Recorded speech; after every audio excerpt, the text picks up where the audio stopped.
Assalamualaikum, salam siaran dan salam Maulidur Rasul 1436 Hijrah. Saya Zamazi Yusof. Dan saya Diati Zaidi. Bersama kami dalam Fokus hari ini 3 Januari 2015. Paparan menarik nanti anda selepas ini.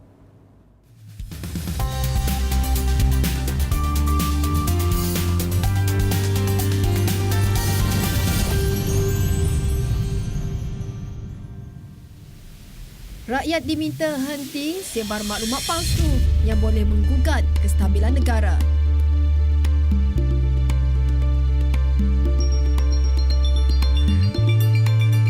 Pemilihan MIC terus bergolak, Kepala Nivel Umum pengganti Setiausaha Agong Parti. Pasukan penyelamat kesan lebih banyak jasad masih berada dalam bangkai pesawat.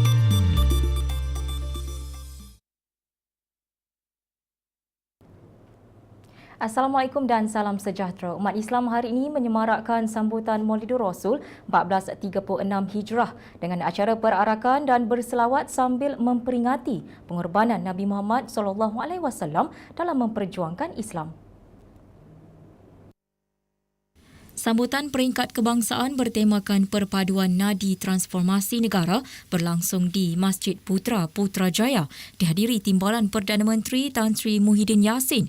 Ia bermula dengan perarakan 149 kontingen membabitkan 12,325 peserta terdiri daripada 68 pasukan jabatan kerajaan, 33 badan berkanun, 13 swasta, 10 badan beruniform, 4 sekolah, 6 institusi pengajian tinggi dan 6 kontingen badan bukan kerajaan.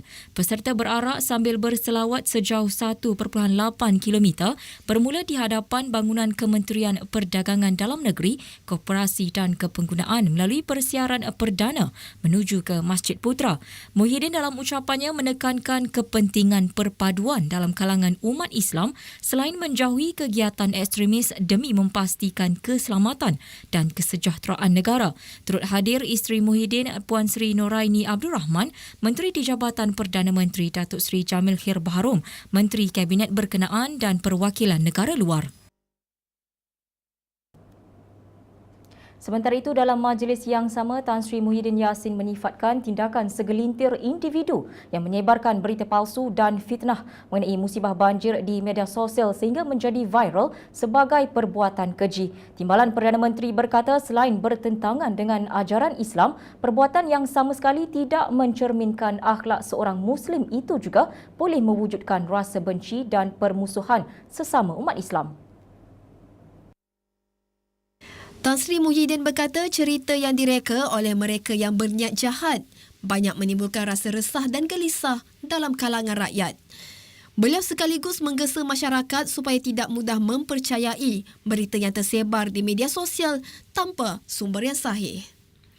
Timbalan Perdana Menteri bagaimanapun berkata daripada pengamatannya masih terdapat ramai kalangan masyarakat bersimpati dengan mangsa musibah itu. Dalam pada itu, beliau menggesa umat Islam di Malaysia supaya sentiasa berusaha untuk memperkukuh dan meningkatkan kefahaman mengenai pegangan akidah Ahli Sunnah wal Jamaah dengan menjauhi segala bentuk ajaran yang melampau dan menyeleweng daripada ajaran Islam sebenar. Beliau berkata pendekatan kesederhanaan atau wasatiyah yang menjadi tuncang manhaj Ahli Sunnah wal Jamaah perlu terus dipertahankan bagi mengelak elemen yang boleh merosakkan perpaduan dan mengancam keharmonian ummah. Muhyiddin turut menarik perhatian bahawa umat Islam tidak boleh membiarkan kecelaruan pegangan akidah dan pemikiran menghasilkan tindakan yang boleh mengancam perpaduan dan keselamatan masyarakat umum. Menurutnya, percaya masalah perpecahan ummah dan sikap melampau segelintir umat Islam akan dapat diatasi sekiranya umat Islam kembali berpegang kepada ajaran Islam seperti yang terkandung dalam Al-Quran dan Sunnah.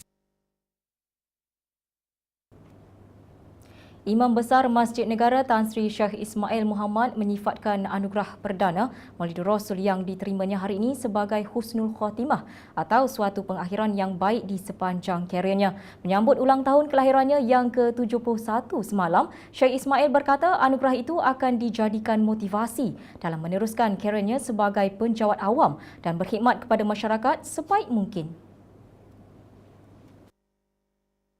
Syekh Ismail yang telah berkhidmat sebagai imam besar di Masjid Negara sejak 2007 berkata anugerah itu juga dianggap sebagai rezeki daripada Allah sekalipun bagi beliau ramai lagi calon yang lebih layak untuk menerimanya. Syekh Ismail membawa pulang wang tunai RM50,000, trofi dan sijil penghargaan yang disampaikan oleh Timbalan Perdana Menteri Tan Sri Muhyiddin Yassin. Turut menerima anugerah Maulidur Rasul pada tahun ini ialah anggota Jawatankuasa Fatwa Majlis Hal Ehwal Islam Perak, Datuk Saleh Ahmad, Juruacara Bahasa Arab Tilawah Al-Quran Antarabangsa Datuk Mahmud Abdul dan Pengerusi Humanitarian Care Malaysia Profesor Madya Dr. Hafizi Muhammad Noor. Selain itu, pensyarah Universiti Malaya Profesor Madya Dr. Sharifah Hayati Said Ismail, Penolong Setiausaha Bahagian Pengurusan Bencana Majlis Keselamatan Negara MKN Kolonel Muhammad Sakri Hussein, penceramah bebas dan bekas penyanyi kumpulan nasyid Raihan Nazri Johani, pendakwah bebas Muhammad Abdullah dan atlet Paralimpik Muhammad Azlan Mat Lazin juga menerima anugerah yang sama. Mereka masing-masing membawa pulang hadiah wang tunai RM20,000, trofi dan sijil penghargaan.